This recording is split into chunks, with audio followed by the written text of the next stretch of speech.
Podcasts ao vivo. O Procrastinador.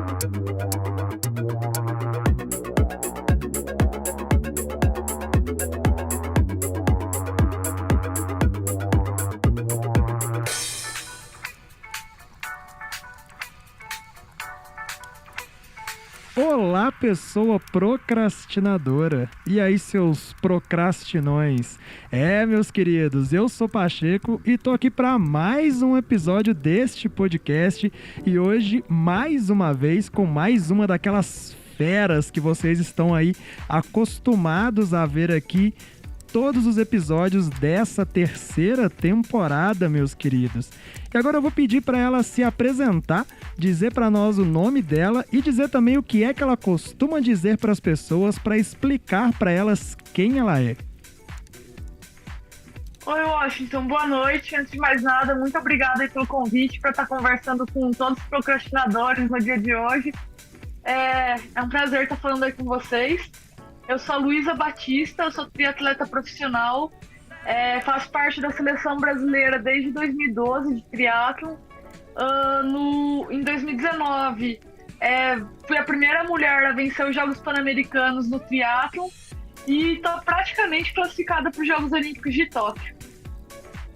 Olha, pessoal, cada dia que passa esse programa fica mais importante, fica mais chique. Luísa, fala aqui pra mim, como é que foi que o esporte surgiu na sua vida?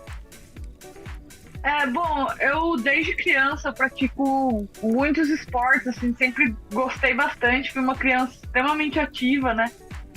Eu sou de uma cidade chamada Araras, no interior de São Paulo, e lá tinha um clube em que você podia praticar todas as modalidades que você quisesse, assim, à vontade. Então eu fiz natação, tênis, vôlei, basquete, fiz handball, fiz atletismo, fiz capoeira, fiz de tudo um pouquinho, assim. Eu me encontrei mais na natação, era a modalidade que eu ia competir um pouquinho mais, né, que eu gostava, eu tinha uma afinidade maior. E aí um moço lá que era triatleta amador lá no clube me viu nadando uma vez, me viu jogando tênis, que eu tava correndo pra cima e pra baixo, falou assim: opa, essa menina leva jeito pro triatlo. E aí ele me emprestou a bike dele, eu fiz minha primeira provinha, foi um mini triatlon que eles chamam, né, foi 400 metros de natação, 5 km de ciclismo e 2 de corrida, e logo de cara assim, eu me apaixonei pela modalidade. O Cali, que era o técnico do SESI na época, nesse meio tempo ele acabou me conhecendo, e aí ele fez o convite para eu estar integrando a equipe no ano seguinte. Então, minha primeira participação foi em 2010, eu vim para São Carlos, também no interior, em 2011, e eu tô aqui na equipe do SESI desde então. E fala aqui para nós, nessa sua carreira, não só carreira, mas na sua vida no esporte, qual foi o ensinamento mais poderoso que o esporte trouxe para a sua vida? Se você quiser falar mais de um também, fica à vontade. Bom, tem acho que vários, assim, né? Mas um lema que, não sei se é bem um lema, mas algo que eu vivo muito isso é realmente amar muito esporte, né? Apesar de ser meu trabalho, eu sou extremamente apaixonada pelo esporte, eu sou extremamente apaixonada pela minha profissão, e isso faz com que os treinos, o dia a dia, os vários perrengues que a gente passa, então, sejam bem mais divertidos, e isso com certeza leva a gente mais longe, né? Então a gente consegue se abdicar de muito mais coisa, porque a gente realmente faz aquilo que a gente ama. Como é que faz para passar por perrengue, Luísa? Você acha que o atleta ele é mais bem preparado para lidar com os obstáculos e as adversidades dentro do esporte e também fora dele? Não, com certeza, né? Acho que alguma coisa sempre acontece assim e você tem que solucionar rápido. Isso seja no esporte, seja fora dele. E você ter essa habilidade, vamos chamar assim, de você superar esses perrengues com mais facilidade, com certeza na hora da prova te ajuda, né? Porque a prova raramente vai sair redondinha, vai sair perfeita. Alguma coisa você tem que estar lidando lá naquele momento, alguma tomada de decisão. e você ter essa habilidade de passar, vamos dizer, por esses perrengues de forma mais tranquila, né, mais suave, acho que com certeza vai te auxiliar no momento da prova.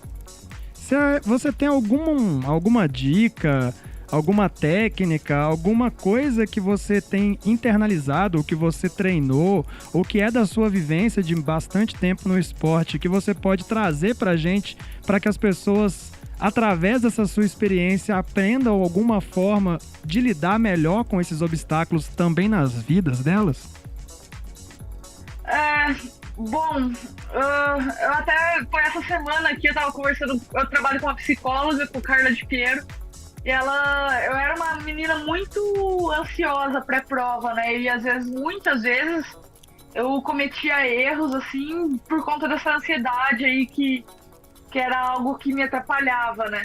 E aí a gente falou que a gente começou a desenvolver uma caixinha de ferramentas, vamos dizer, para começar a lidar com essa ansiedade, de maneira que ela fosse algo que me auxiliasse. Então, poxa, eu tô largando pela prova numa posição já de enfrentamento e não tanto de recuo, como era antigamente. Algumas coisas que me auxiliam muito é meditação, né? Então, poxa, eu passei a inserir na minha rotina algumas práticas de meditação, que é aquilo lá que você consegue viver o momento presente e tomar decisões mais corretas com mais clareza, vamos dizer assim. Então, às vezes, acho que se alguém tá passando por alguma coisa na vida, assim, que precisa tomar uma decisão, é realmente isso, de você respirar, pensar nas possibilidades e tomar a melhor decisão possível dentro daquilo que é apresentado. E pra você, o esporte ele é mais corpo, mente ou alma? Acho que um pouco de cada, né? Mas acho que eu sempre pensei muito no corpo e na mente, nunca tinha pensado na alma, mas acho que é muito isso que eu tinha comentado, né? É você ser apaixonado, a alma é você ser apaixonado pela modalidade e você, poxa, acho que tirar o máximo dela possível, apesar dos pesares e das dificuldades, né? Você realmente tá se divertindo com isso. Então, acho que a alma... Eu nunca tinha pensado dessa forma, mas acho que eu gostei. Eu acho que é um novo lema aí também pra estar sendo seguido. Você é uma pessoa disciplinada? Extremamente. Desde criancinha era super nerd, acho que na escola. Eu acho que é a maneira que eu fui criada, assim. Sou bem regrada. E como desenvolver essa disciplina, Luísa? Na verdade é isso que eu falei, né? Foi de criação mesmo. Eu acho que eu sempre fui uma pessoa que eu chegava da escola e minha mãe falava assim, hora da tarefa, hora da tarefa. Você não vai poder ir pro clube a hora que terminar as tarefas de casa, né? Então, eu lembro que eu fazia tudo rapidinho pra poder ir pro clube brincar. Então, no meu caso, foi a criação. Mas eu acho que, assim, quando você estabelece... Uma dica que eu poderia dar seria o estabelecimento de objetivos, né? Então, por exemplo, algo totalmente fora do esporte. Eu estabeleci como objetivos ler uma quantidade de páginas por dia, todos os dias. E é lógico, é um objetivo realista. Não vou falar assim, não, vou ler 50 páginas por dia, porque eu vou chegar do treino morto, não vou ler, nem falar assim, não vou nem ler 5, porque eu sei que não vai rolar, entendeu? É melhor você estabelecer um objetivo realista e você se comprometer com ele. Eu acho que esse é o segredo da disciplina. Agora conta um pouquinho pra gente sobre essa sua experiência sendo a primeira pessoa, a primeira mulher a ganhar uma medalha de ouro no triatlon nos Jogos Pan-Americanos. Conta um pouquinho sobre a experiência de estar nesses jogos, um pouquinho sobre como foi a prova e um pouquinho como você se sentiu ali no momento que você cruzou a linha de chegada. Não, claro. Bom, eu tinha participado dos Jogos Pan-Americanos de Toronto em 2015 e eu tive uma queda no ciclismo, né? Eu tava aí no pelotão meio principal. Não era uma corredora forte na época, eu era bem nova, eu tava ainda bem em desenvolvimento. Mas assim, minha prova ficou totalmente comprometida, né? Então, em 4 anos, assim, eu falei, os Jogos Pan-Americanos foi algo que, pra mim, era um objetivo pessoal tá vencendo ele. Então, eu acho que com essa queda, com maior ainda esse gostinho, essa vontade de tá trazendo essa medalha pra casa, né? A preparação começou muito antes, vamos dizer assim, já tipo em novembro do ano anterior. Eu tinha feito uma prova em Salinas, no Equador, que eu corri de igual para igual com a Bárbara, ela foi a campeã de Toronto. E aí, poxa, mais uma vez esse bichinho aí dos Jogos Pan-Americanos se acendeu em mim, né? Falei assim, nossa, se eu correr de igual para igual aqui, eu acredito que eu vou chegar em Lima muito bem preparada, né? E foi isso, então eu passei praticamente o ano todo treinando e sonhando com vencer a prova. O ano todo não, né? Porque a prova foi em julho, mas toda a minha preparação foi voltada para os Jogos Pan-Americanos. A gente fez 2 camps em altitude para os Jogos, então a gente chegou, acho que no ápice da minha forma física ali. E foi uma prova muito especial, né? Eu consegui levar minha família para lá, então eles estavam lá assistindo, eles nunca tinham viajado para fora para assistir uma prova minha, foi a primeira vez. Foi muito bacana ter eles lá comigo. Falando um pouquinho da prova em si, a Vitória Lopes, que é outra brasileira, nadou na frente. Eu saí um pouquinho depois, uns 30 segundos depois, e aí o pelotão ficou comigo, a Vitória escapou, manteve aqueles 30, 40 segundos. E aí, a hora que eu pus o pé no chão, eu falei assim, não, agora é comigo, né? Eu sabia que eu tava correndo muito bem mesmo. E aí eu consegui chegar na vitória e aqueles 40 segundos foram mais que suficientes para eu conseguir segurar a mexicana. E no fim a gente fez a dobradinha pro Brasil. Eu acho que foi algo histórico, assim, né? O Brasil nunca tinha tido uma medalha de ouro nos Jogos Pan-Americanos no feminino. Já veio logo de cara a dobradinha.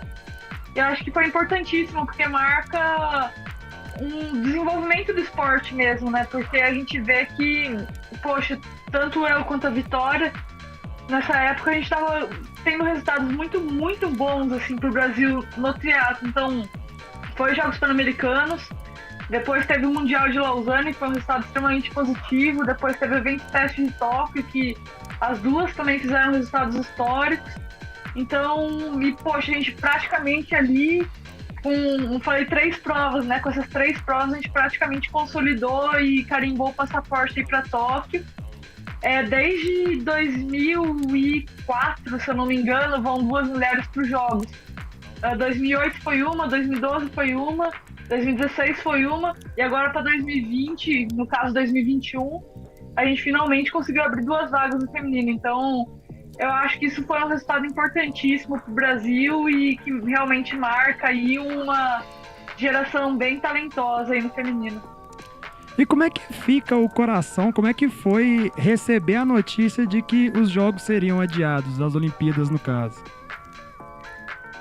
Bom, quando as provas começaram a ser canceladas, na verdade, eu fiquei muito preocupada porque eu tava com medo realmente que os jogos fossem cancelados, né? Porque não tinha condições de acontecer no ano passado. Acho que seria um evento muito grande para um momento muito delicado.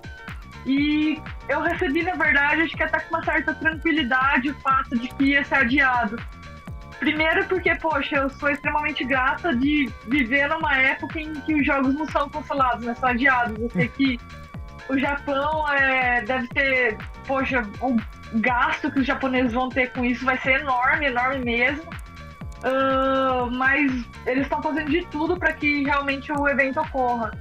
Então eu acho que a gente é muito privilegiado por ter tido só um adiamento e não o cancelamento em si. E eu tô tentando, apesar de querer muito ter competido no ano passado, olhar com bons olhos. Então eu penso assim, um ano a mais, é um ano a mais de amadurecimento, seja como atleta fisicamente, seja como pessoa. Então é mais um ano aí que eu vou ganhar de preparação para estar chegando da melhor forma possível no Japão. Agora eu vou fazer para você uma pergunta que eu fiz pro Wagner Romão, conversei com ele aqui recentemente. E eu perguntei para ele, como é que o atleta faz para lidar com essa pressão? Eu imagino que deve haver, mesmo que você às vezes não seja uma pessoa que passa com mais facilidade por isso, mas eu acredito que deve haver uma pressão gigantesca nesses eventos maiores, como são os Jogos Pan-Americanos, como é uma Olimpíada.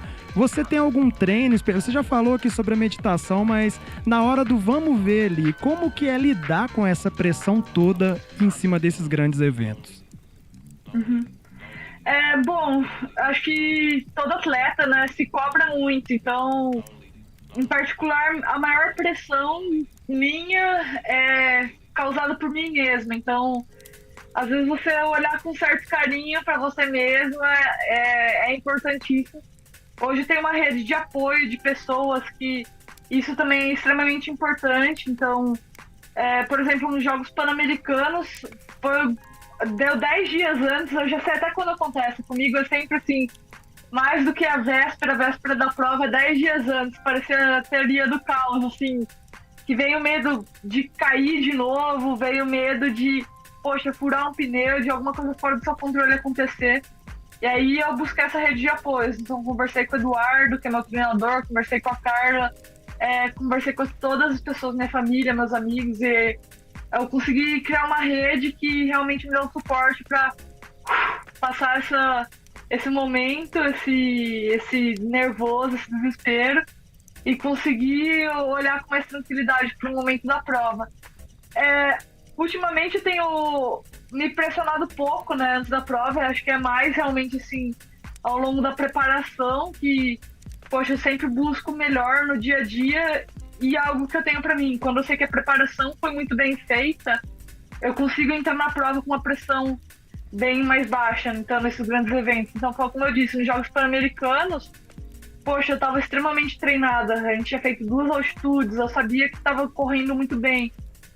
Meu medo realmente, minha pressão, vamos dizer assim, era algo externo. Então, foi como eu disse, uma queda, algo fora do meu controle que viesse a acontecer naquele momento. Mas estar bem treinado, para mim, é essencial. É algo que realmente dá um alívio assim, muito grande na hora de competir e que traz a confiança em mim mesma, que eu sei que vai fazer diferença no momento da prova. Existe algum aspecto cultural que às vezes pode atrapalhar um pouco os atletas brasileiros pelo fato de nós sermos um povo mais expressivo, um povo que chora mais, que se emociona mais? Uma vez a gente conversou disso, né, num camp. A gente fala até que assim, o brasileiro às vezes não tá preparado, vamos dizer, para competir de igual para igual com os outros atletas nesse ponto, né? Tanto é que a gente chora, tipo, quando ganha uma medalha. E não, a gente não tem que chorar, tipo, é um motivo de orgulho, você tem que chorar, mas acho que às vezes a gente precisa acreditar mais em nós mesmos, né? O brasileiro é um povo muito talentoso, poxa, tem, acho que para todos os tipos de modalidade, tem algum brasileiro que se destaca de alguma maneira, então acho que o brasileiro está sim preparado para competir de igual para igual, fisicamente. Acho que o que a gente talvez passe por mais perrengues, né, vamos dizer assim, e na verdade isso pode ser encarado até de uma maneira positiva, né? Então, poxa, eu vou estar citando algo que está acontecendo comigo agora. Eu tive uma queda no ciclismo, o meu quadro partiu em 4 partes e eu tô usando uma bike de 2015. Poxa, não vou choramingar por estar competindo com a bike de 2015 enquanto as meninas estão com a bike top de linha de 2021. Eu vou olhar para as meninas e falar assim, eu tô treinando muito mais que vocês, com uma bike muito inferior, mas eu sei que se a bike 2021 chegar na minha mão, vocês estão ferradas. Eu vou utilizar isso a meu favor.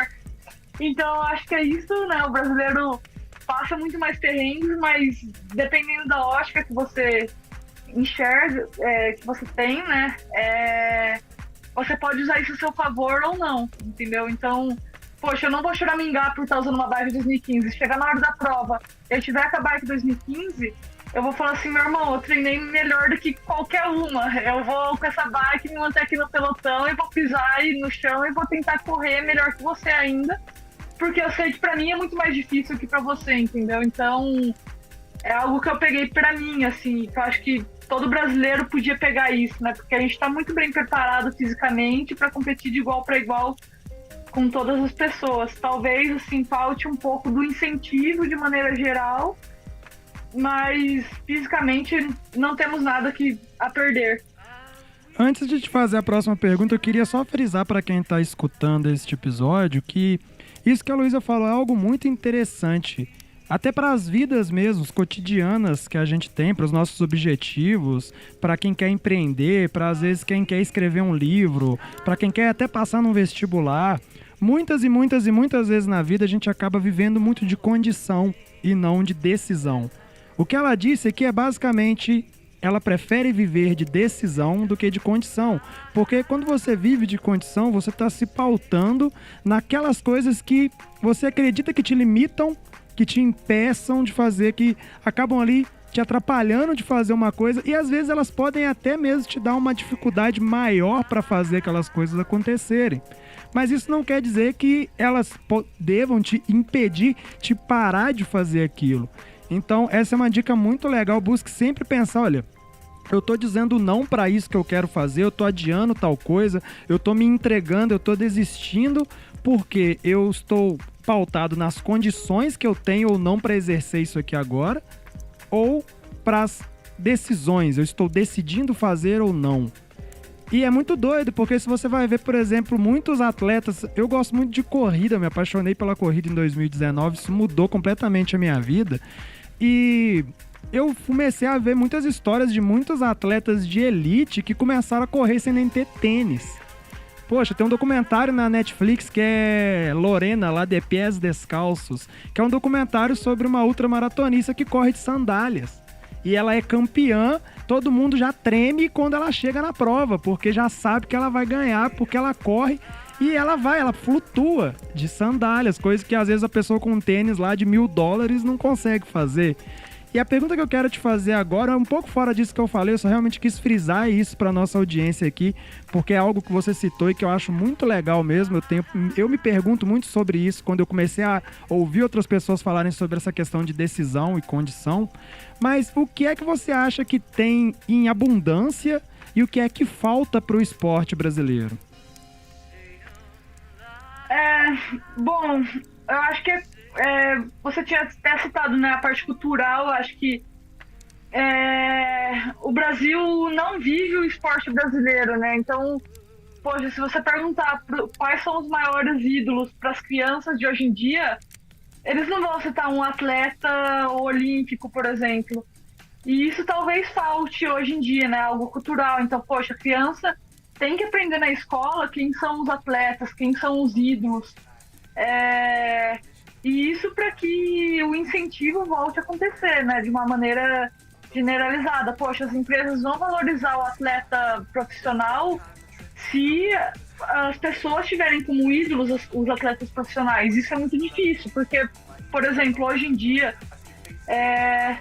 eu lembro que eu gravei uma vez uma entrevista com uma moça que é youtuber, e caraca, eu treino lá na escola, né, do SESI todos os dias. As crianças foram assistir o treino porque a youtuber tava lá, né? E aí eu falei assim, caramba, tipo, poxa, gente, vem ver o treino de vez em quando, vem torcer aqui pra mim de vez em quando. Mas então eu realmente acho que é o cultural, né? Então a criança hoje não tem mais como ídolo o atleta profissional. Eu lembro que quando o Cielo foi nadar em Pequim, eu fiz uma reviravolta tremenda na escola, porque paravam para assistir a Copa do Mundo, mas não iam passar a semifinal, que o Cielo ia nadar de manhã dos 50 livre, eu queria assistir.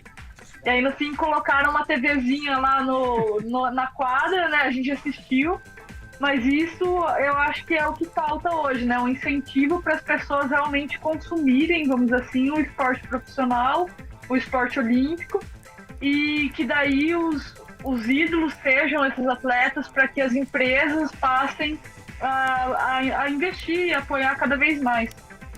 E o que é que você vê que tem de abundância, de melhor, de mais rico no esporte brasileiro? Bom, de mais rico, eu acredito que realmente seja a garra do povo brasileiro, né?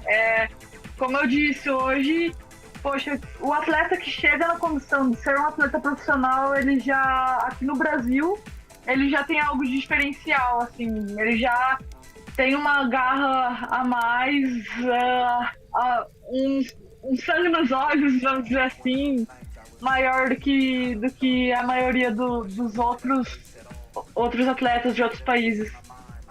E agora, já que a gente tá nesse papo sobre o que falta e o que transborda, né? Eu queria te perguntar o que você acha que falta e o que transborda nessa geração que tem hoje entre seus 18 e 30 anos de idade. Bom, vou dar um exemplo do treino de hoje, né? A molecada sempre me chama pra ir treinar junto, às vezes à tarde, assim, então é uma rodagem mais fácil. Hoje tinha o ciclismo. E aí eu sou uma pessoa que, assim, eu gosto muito de treinar sozinha, né? Eu boto meu foninho, vou escutando a minha música, vou escutar o Procrastinador agora também. E hoje eu falei assim, não, eu vou com eles, né? E aí eu saí de casa, assim, eu falei assim, nossa, vai cair a maior chuva. E aí quando eu cheguei lá no ponto de encontro, eu vi que tava todo mundo escondidinho, assim, na barraquinha. Eu falei assim, não, pode parar, vem todo mundo aqui, vamos todo mundo treinar, né? Então hoje o que mais falta pro pessoal, talvez, seja isso que eu acabei de comentar, de, poxa, não tenho o melhor equipamento, mas beleza, eu vou competir de igual para igual do mesmo jeito. Ou, poxa, tá chovendo, eu tenho a opção de ficar no rolo, não, eu vou treinar na chuva do mesmo jeito. Poxa, eu não tenho carro, não dá pra ir pro SESI de bike. Dá. É algo que eu aprendi muito bem, porque quando eu cheguei aqui, as referências, que eram os atletas mais velhos na época, eles competiam e agiam dessa maneira, entendeu? Eles treinavam dessa maneira. Eu lembro quando eu cheguei, poxa, o Yuri e o Flavinho, que eram dois cearenses extremamente talentosos, tinham uma bike pros dois.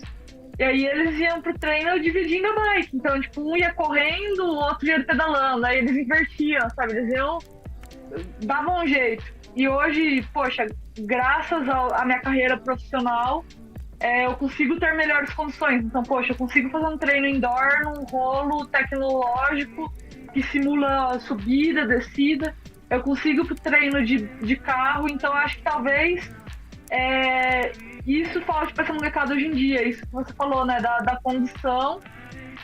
E faz parte do meu trabalho como atleta profissional, tá lá na chuva do mesmo jeito para ser exemplo para essa molecada, entendeu? Para eles olharem e falar assim, não, essa Luísa veio pedalar aqui na chuva, eu tenho que estar pedalando também. Então, isso eu acho que hoje é o que mais falta. E o que eles têm? Hoje em dia já existe muito mais tecnologia e conhecimento.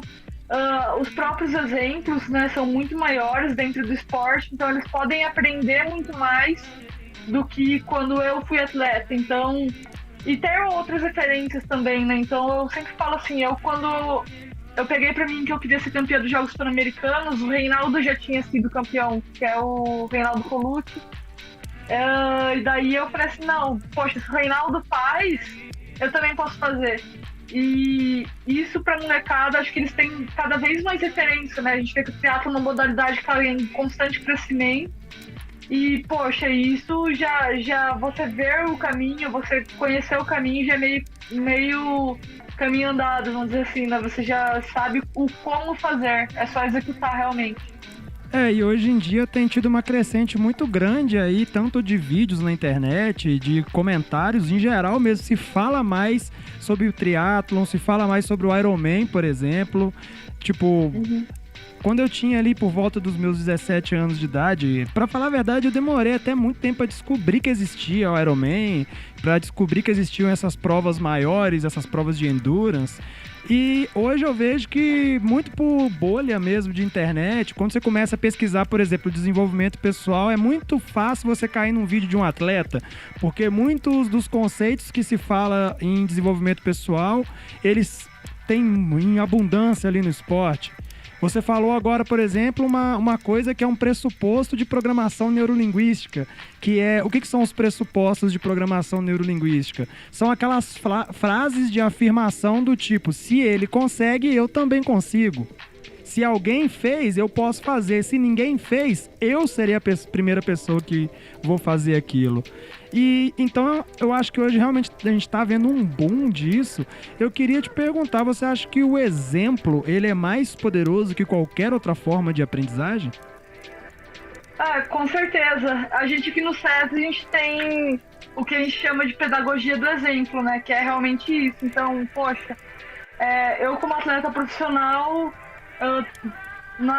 era pré-pandemia, vamos dizer assim, eles tinham o almoço para as crianças da escola. E aí eu ia lá e almoçava. Então, poxa, a moça lá que serve, se a criança fala assim, não gosto de salada, ela vai falar assim, ó, mas tá vendo? A Luísa tá comendo salada, ela é atleta. E a criança vai lá e ela vai comer a salada, entendeu? Então, isso é para as crianças da escola.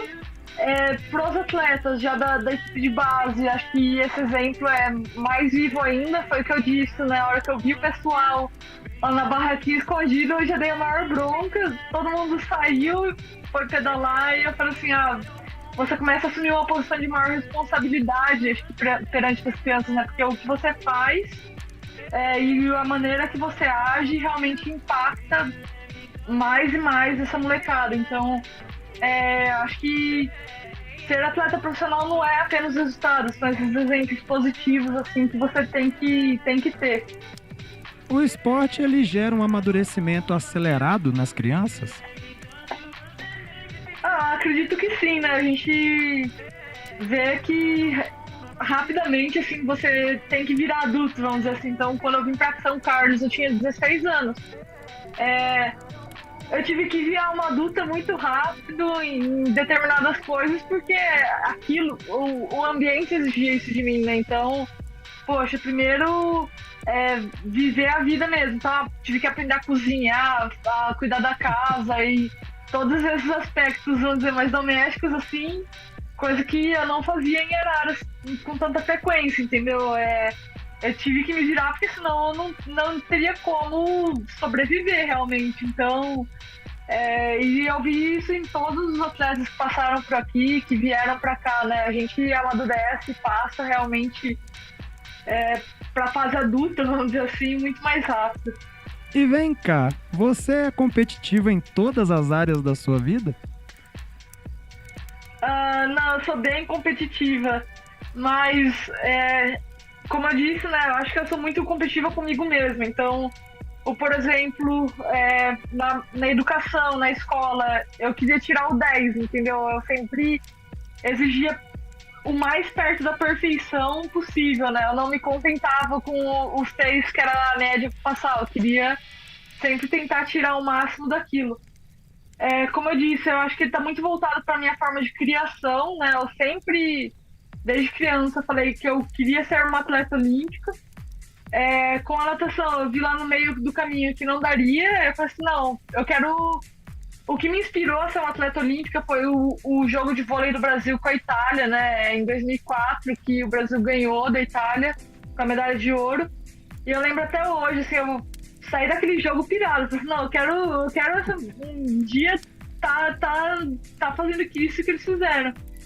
E como atleta vi que não daria, mas eu lembrei de um cara que tava lá, que era o Bernardinho. Eu falei assim, não, eu vou então ser treinadora, né? Então eu lembro até hoje, quando eu falei que eu queria fazer educação física para os meus pais, minha mãe sempre falou muito assim, não, então você quer fazer educação física, beleza, mas você vai estudar muito, você vai passar numa faculdade muito boa, depois disso você tem que fazer continuar estudando muito, porque a gente sabe que o mercado da educação física não é um mercado muito bom, né? Os profissionais não são tão remunerados, então desde criança já falava isso pra mim como educadora física, né?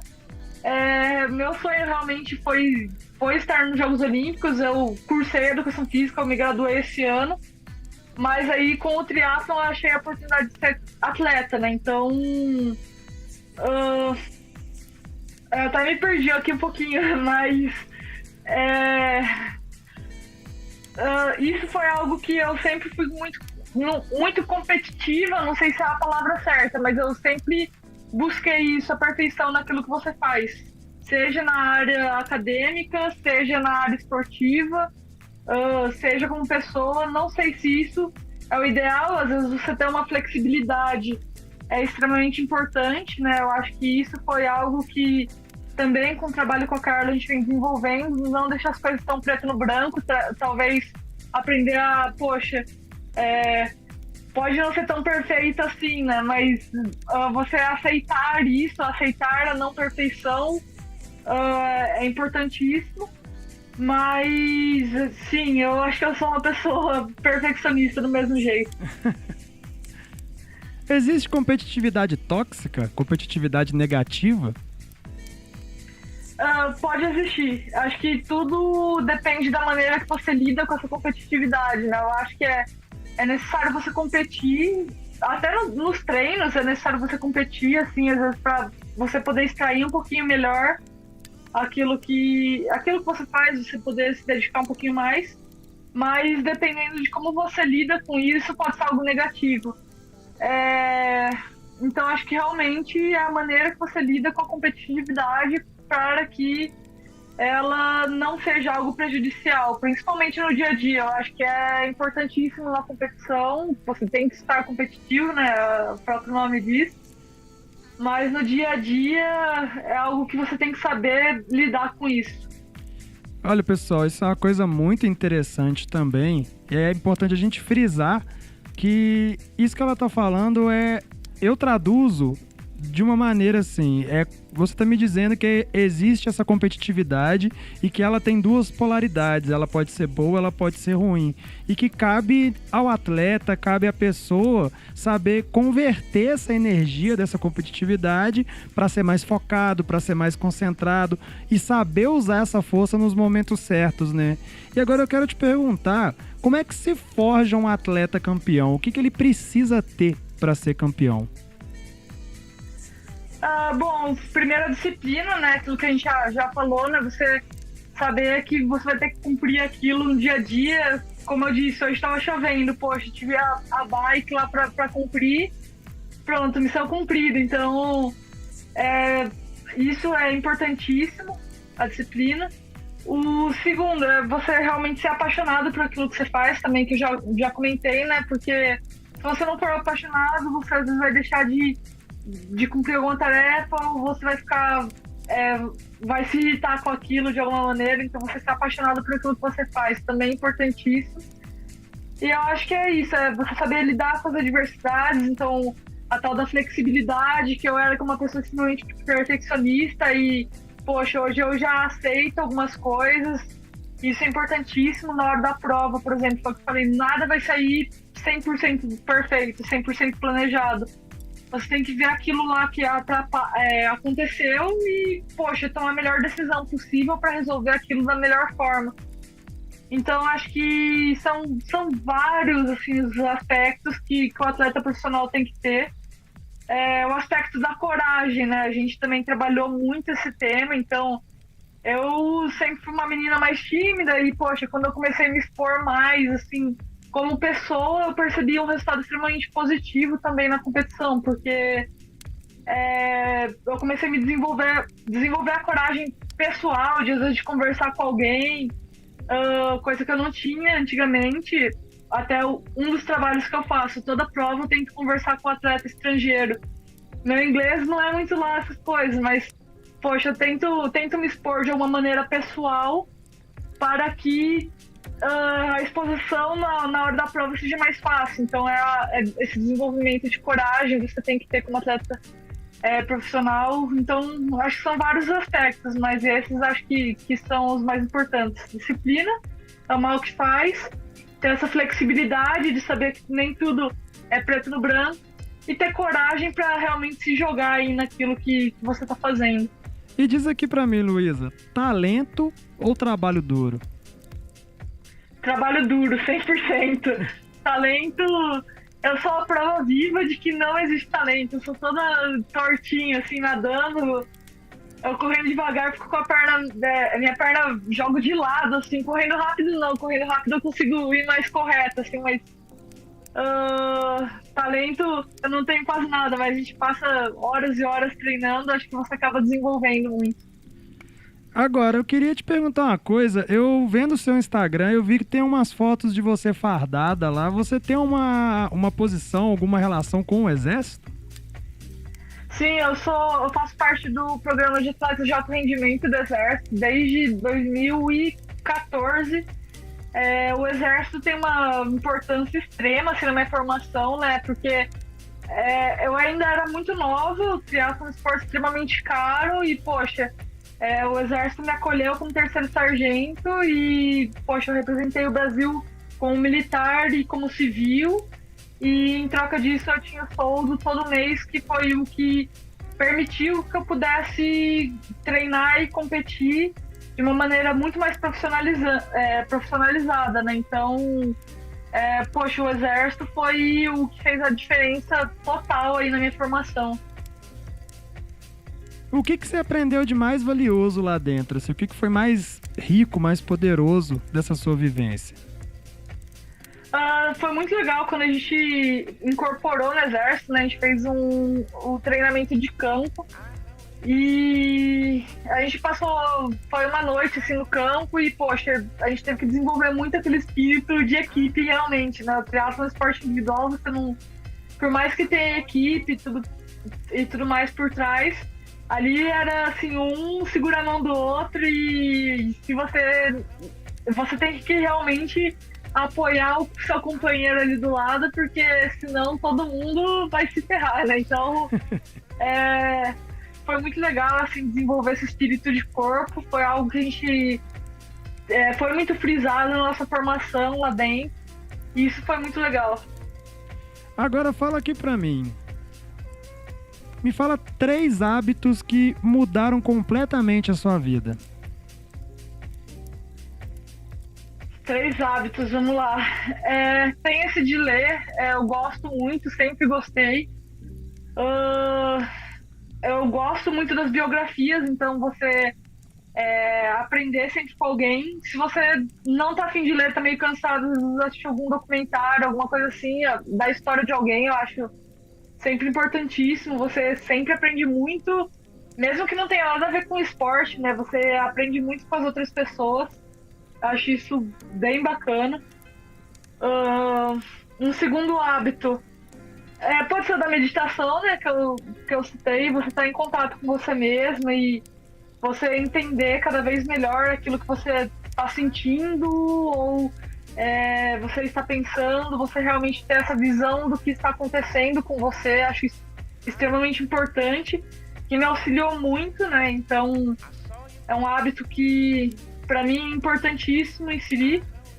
E eu acho que o último hábito é o de me cuidar muito. Então, me cuidar naquele aspecto físico, seja, poxa, de tirar 5 minutinhos, 10 minutinhos todo dia para me alongar, para poder fazer uma mobilidade, algo assim.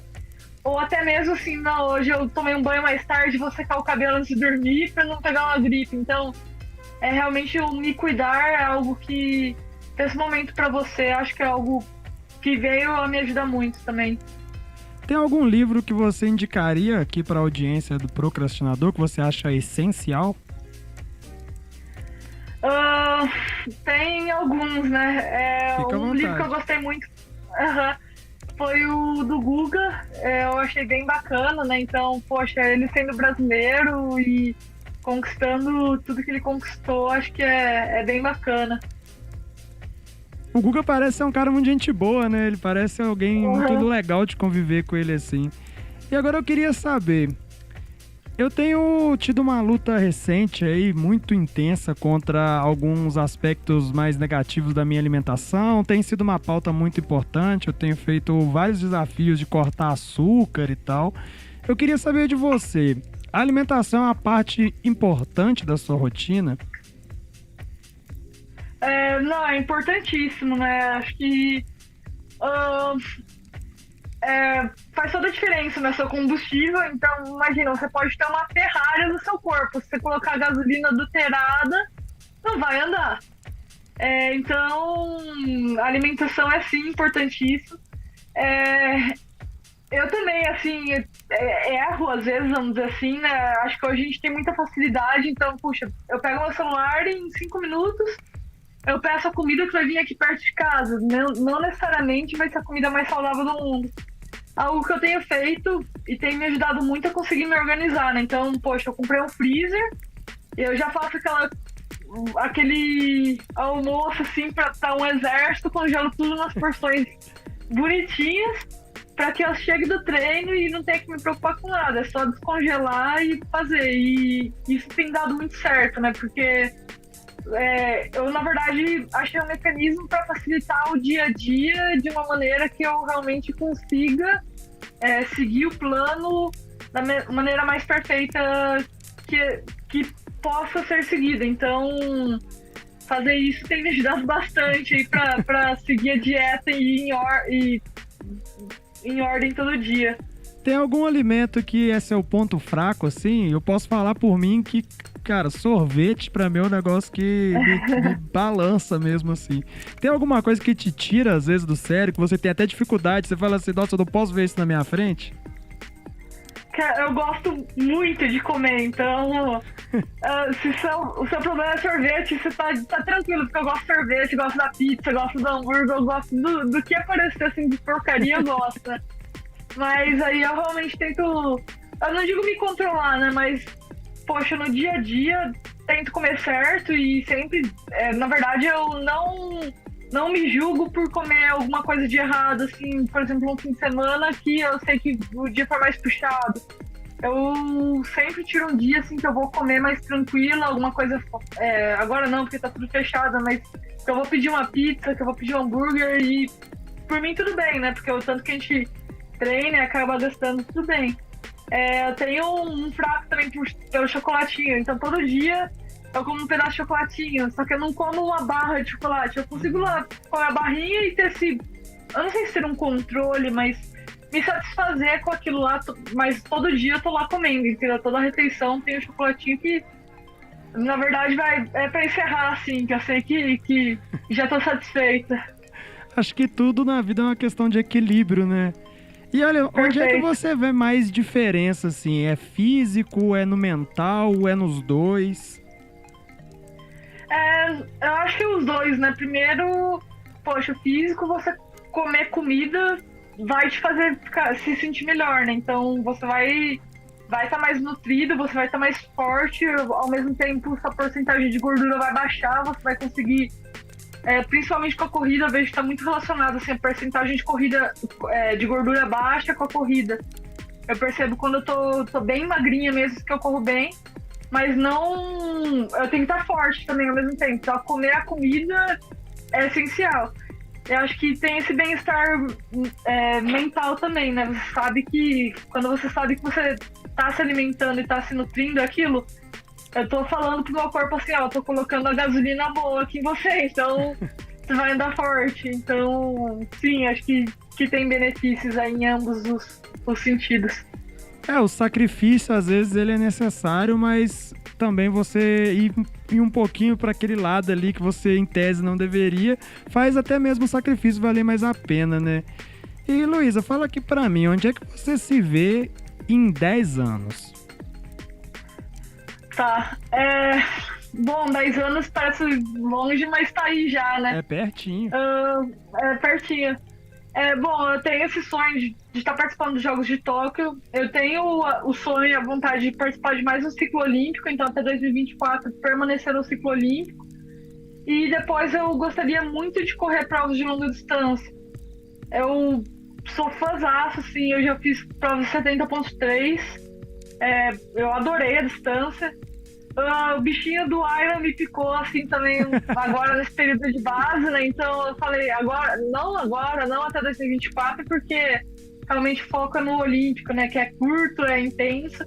Mas eu tenho muito essa vontade de seguir pra a carreira de longa distância depois do triatlon olímpico. Eu espero que dure 10 anos aí na minha carreira esportiva. Eu acredito que sim, né? O triatlon é um esporte que permite que você compita até mais velho. Mas eu tenho como meta de vida trabalhar com a educação física também, não mais pensando no alto rendimento, como eu pensava antigamente, mesmo porque eu estou vivendo isso como atleta, né? Mas eu gosto muito de trabalhar com a base, então eu adoro trabalhar com a molecada assim, mais nova, ter a função que meu treinador de natação teve, que foi essencial na minha formação como atleta, entendeu? Então, eu adoro isso e é algo que eu quero seguir mais pra frente. Você teria a ousadia de imaginar como seria em 20 anos? Em 20 anos, em 20 anos eu queria estar aí na praia, tomando uma água de coco, falando assim, já me aposentei. Brincadeira. Realmente seria tocar esse projeto, eu acho que é algo que eu tenho vontade, né, de trabalhar com criançada. Eu acho que tem um aspecto pessoal também que é muito importante, né? Poxa, um bom tempo eu gostaria de ter uma família e tudo mais. Eu não tenho isso agora, porque eu realmente estou vivendo o esporte 100%, mas é algo que eu tenho vontade também. Luísa, fala aqui pra mim, o que é mais importante, ter força ou ter garra?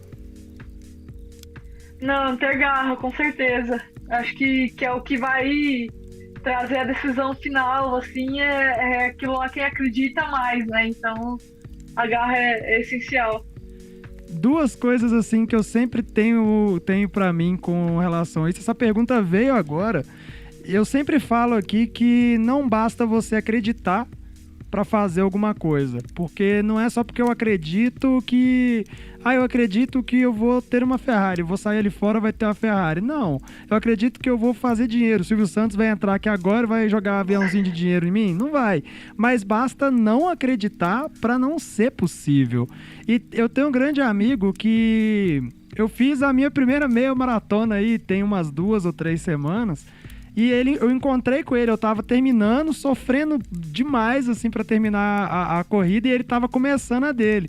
E aí eu fui conversar com ele depois, ele falou pra mim, olha, Pacheco, você experimentou uma coisa, que é a garra, e a garra vem depois da força.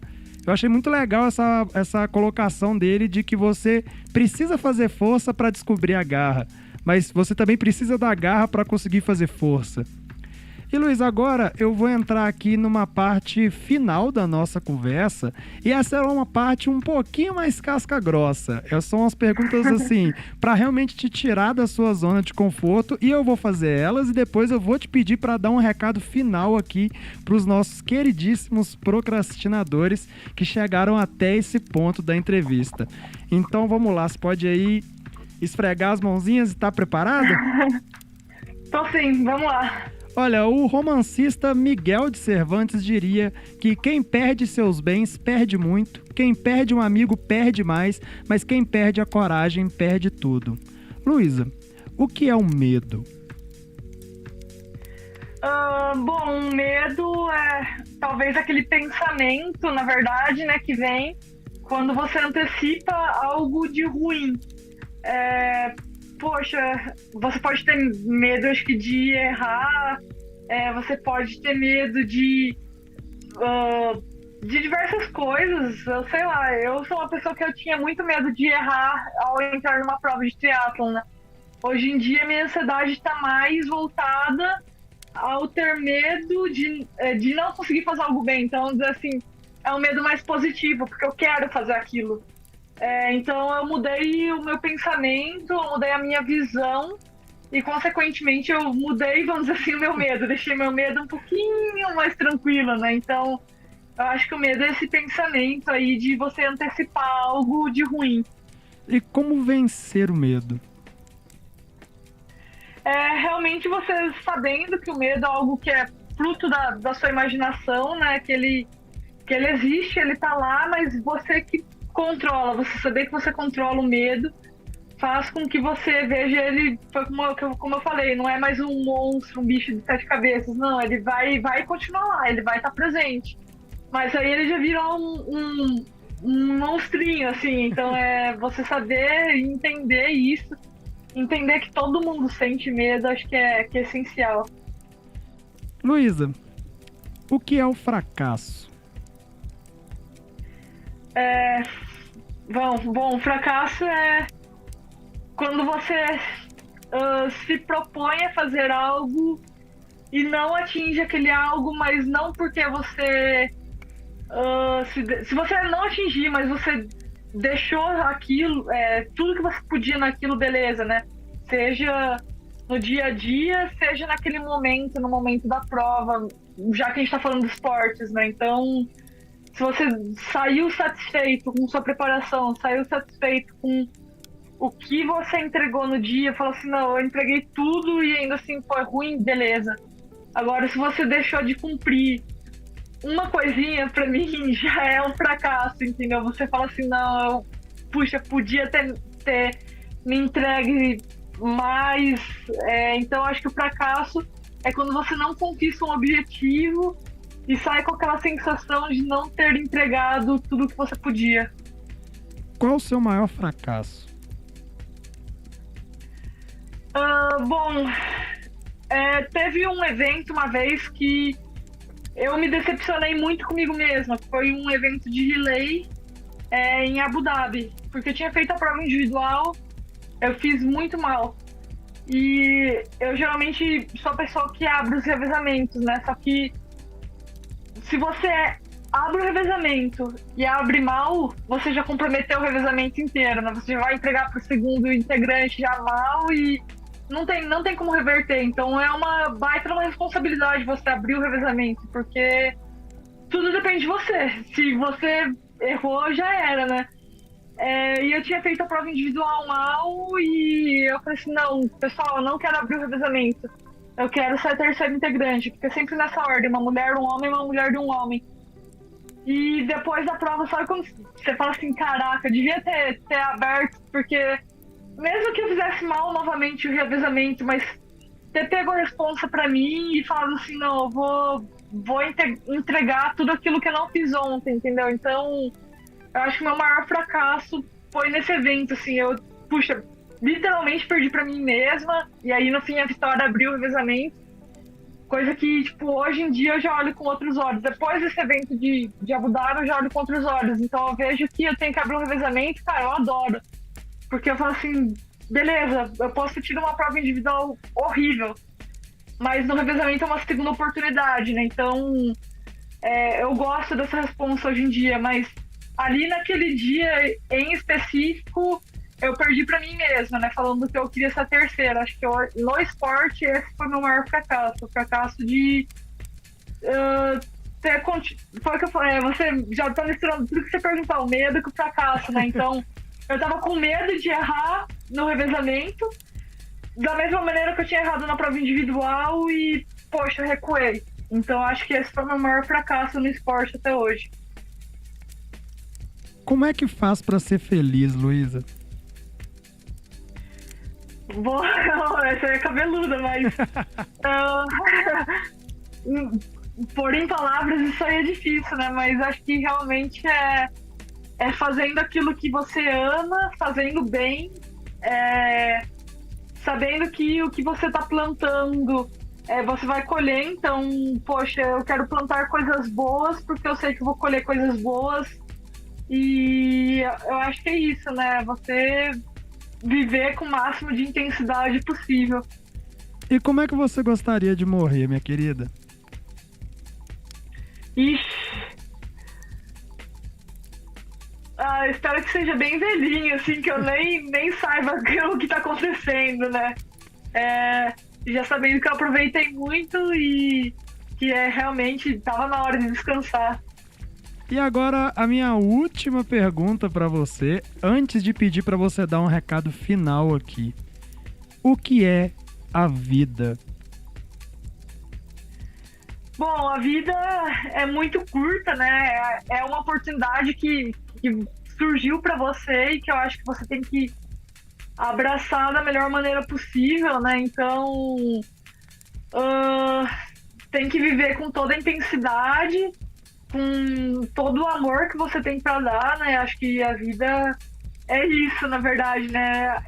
É um pontinho realmente, assim, no mundo, mas que você tem que fazer desse pontinho algo que seja extraordinário, seja para as pessoas que estão ao seu, principalmente para as pessoas que estão ao seu redor, na verdade, né? Acho que você tem que fazer a diferença, assim, no meio em que você vive. Pessoas precisam de pessoas, não é mesmo? Eu quero te agradecer demais, demais. Muitíssimo obrigado por estar aqui, por ter conversado com a gente, por ter falado coisas tão interessantes, por ter despejado tanta sabedoria aqui neste programa. E agora eu quero te pedir para dar um recado final. Fala algo do seu coração, algo que você acha que as pessoas precisam ouvir. Fica à vontade, dá um recado final aqui para nós. Bom, acho que no primeiro, muito obrigada mais uma vez aí por estar abrindo o canal pra gente estar conversando hoje. Fez eu pensar bastante, né? Poxa, acho que deu pra rever alguns conceitos, deu pra rever o fato da alma ser o motivador aí do esporte. Acho que realmente foi bem bacana o papo hoje. Bom, o recadinho final, acho que é realmente você, independentemente do que você escolher fazer, você sempre fazer isso com muito amor, com muita dedicação, muita paixão. Isso é algo que eu tenho pra mim hoje, né? Eu sou extremamente apaixonada pelo esporte. Apesar de ser minha profissão, assim, é algo que eu me vejo muito como uma amadora, né? O termo amador vem do amor, aquilo que amar a dor, né? Então, eu me vejo muito apaixonada pelo triatlon, no caso. Eu acho que é isso, né? Você realmente se dedicar ao máximo, mas com uma dedicação, com uma paixão, né? Acho que isso é o essencial. Agora faz aí um jabá das suas redes sociais para o pessoal te seguir lá. Beleza. Quem quiser me acompanhar, né, no dia a dia, o Instagram é Luísa, com S, Baptista, tem um T mudo lá no meio do A e do T, D. Luísa Baptista D. Eu vou deixar aqui na descrição desse episódio as redes sociais da Luísa, porque eu sei que alguns dos ouvintes deste podcast são um pouco preguiçosos. Então, olha, muitíssimo obrigado de coração por ter vindo aqui. Eu acredito que o pessoal ficou muito feliz, vai gostar demais deste programa. E é isso, meus amigos. Se você ouviu até aqui, você certamente é um ouvinte raiz dessa bodega aqui, que já tá chegando aí em quase 60 episódios. Algo que começou comigo sozinho, falando sobre os assuntos que eu tava aprendendo, falando sobre as coisas que eu tava pesquisando. Me ajudou muito na minha própria jornada e ainda me ajuda muito, especialmente agora que eu tenho trazido aqui pessoas inspiradoras para falar primeiramente para mim, porque o público só vai ver isso aqui em segunda instância. Quem aprende com vocês que estão vindo aqui sou eu. E muito agradecido, muito agradecido mesmo, de coração.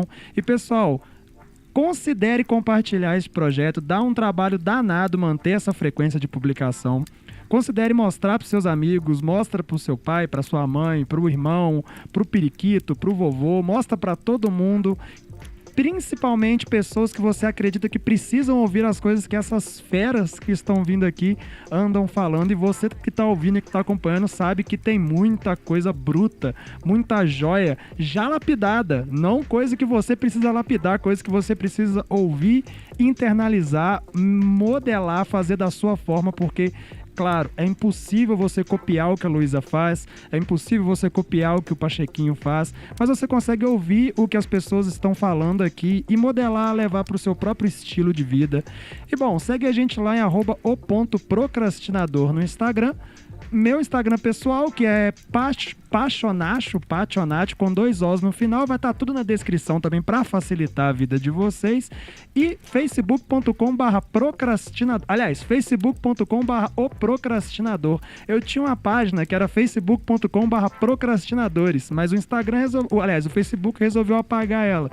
Então é facebook.com/oprocrastinador e medium.com/o procrastinador também. Já tem um tempinho que eu não escrevo lá, mas já tem bastante coisa escrita, você pode ir lá também e conferir os textos, meus queridos. Muitíssimo obrigado por ter chegado até aqui, meu caro ouvinte. Você é do Balacobaco, você é um jovem pinteco, me deixa muito feliz de estar ouvindo até agora.